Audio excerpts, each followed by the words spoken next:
Hi guys, for today's ulam, ayan, magluluto tayo na afritadang manok.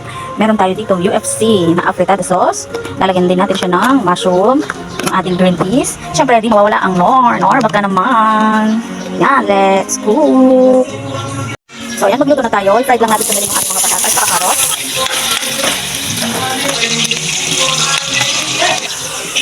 So, ayan, pwede na to. Panguin lang natin.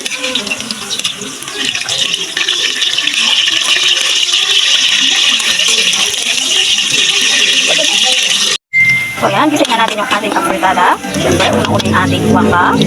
Sunod na natin yung ating sibuyas. Ayan, hintayin lang natin yung yung kanilang mga aroma. So, ayan, kapag ganyan yung ating bagong sibuyas, lagyan natin yung ating manok.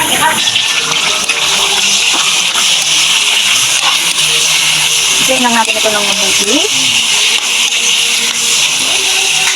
So, ayan, kapag medyo nag-light brown na, lagyan na natin ng patis.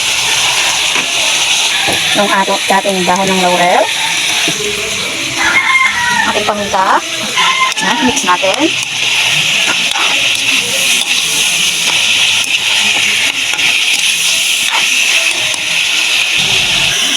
So ayan, lagyan na natin yung ating mushroom. Lutuin natin. Okay lang naman guys kung wala kayong mushroom. Gusto ko lang kasi lagyan yung ating afritada ng mushroom. Lalagyan din tayo ng nor, liquid seasoning para lalong sumarap. Pagwaluin para lalong manukot sa ating manok kung ano mga nilagay na pampalasa. So ayan, ilagay na natin yung ating afritada sauce. Magdadagdag din ako ng tomato sauce kasi nakukulangan ako. Ayan, mix natin.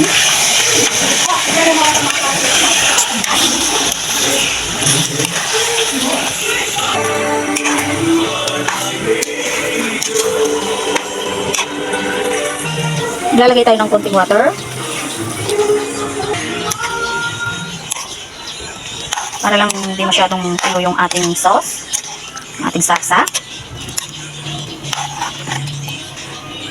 And then, syempre, maglalagay na tayo ng nor chicken. Saka natin itakpan.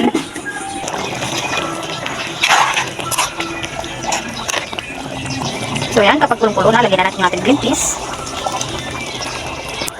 Then yung ating prinitong patatas, carrot, saka bell pepper. Ayan, haluin natin. Medyo patuloyin pa natin ito ng kaunti.